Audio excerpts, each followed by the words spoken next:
Assalamualaikum warahmatullahi wabarakatuh. Sejarah Pangeran Sake Citerep.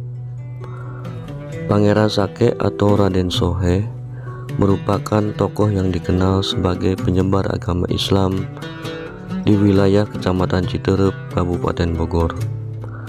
Pangeran Sake bernama asli Syarifuddin Sohe, berasal dari Banten, masih keturunan dari Syekh Syarif Hidayatullah. Melalui pernikahannya dengan adik Bupati Banten bernama Nyai Kawunganten yang menurunkan keturunan Ratu Wulung Ayu dan Pangeran Sabakingking atau lebih dikenal Maulana Hasanuddin, yang kelak menjadi pendiri Kesultanan Banten dan menurunkan generasi selanjutnya Sultan Ageng Tirtayasa. Sultan Ageng Tirtayasa memiliki beberapa istri, di antaranya Ratu Adikasum yang melahirkan Abdul Qohar.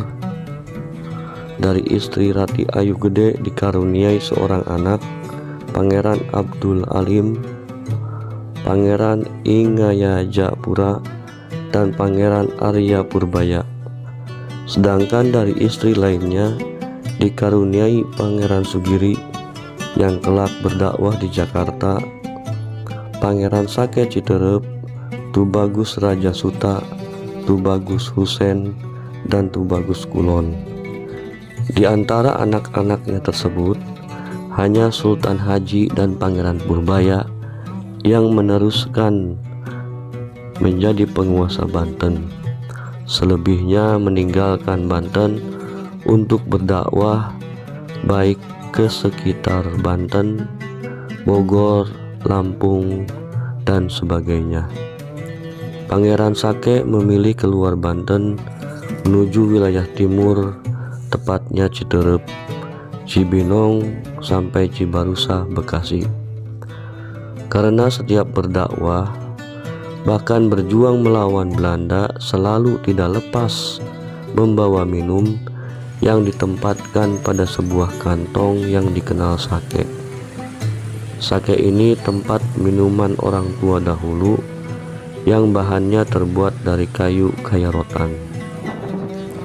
Karena selalu melekat kemanapun Pangeran Sake beraktivitas dan menjadi ciri khasnya beliau, maka panggilan Sake pun melekat sampai kini. Pangeran Sake atau Raden Sohe sudah tidak asing bagi masyarakat Kabupaten Bogor, terutama wilayah Citerep. Namanya begitu harum dan mulia. Jasa-jasa beliau begitu dikenang masyarakat karena selama hidupnya mengabdikan diri kepada masyarakat, tidak diragukan lagi. Bahkan setelah kewafatannya, makamnya selalu ramai diziarahi orang untuk mendoakan. Semasa hidupnya ia pemilik perkebunan Citrap yang kini dikenal Citerep, yang melakukan perlawanan terhadap Belanda karena tidak sepaham dengan kakaknya Sultan Haji dan Pangeran Purbaya yang memihak Belanda. Salah satu bukti Citerep peninggalan Pangeran Sake dapat dianalisa dari segi bahasanya.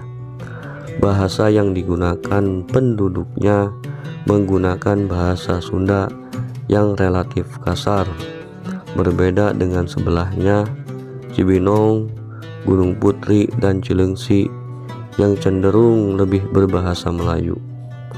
Hal ini menjadi bukti pengaruh Pangeran Sake dari Banten menjadi komunitas keturunan Banten dengan kecenderungan menggunakan bahasa Sunda kasar. Hampir sama ini ditemukan di Jatinegara Kaum yang dibangun oleh saudaranya Pangeran Sugiri. Citerep pada saat beliau datang dari Banten masih hutan lebat dan dihuni hanya beberapa penduduk saja.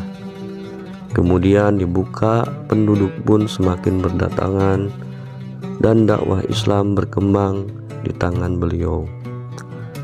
Salah satu artefak sejarah peninggalan Pangeran Sake berupa Masjid As-Soheh dan makam beliau yang diyakini masyarakat sekitar.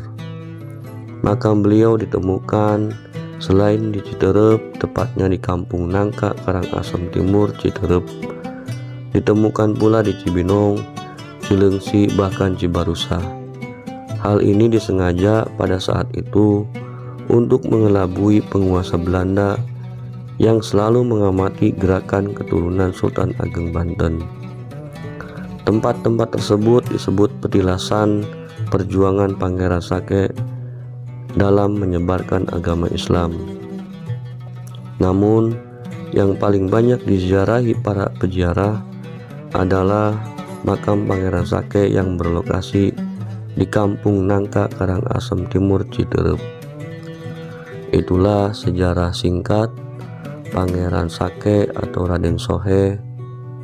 Kurang lebihnya mohon maaf. Wabillahi taufik wal hidayah. Wassalamualaikum warahmatullahi wabarakatuh.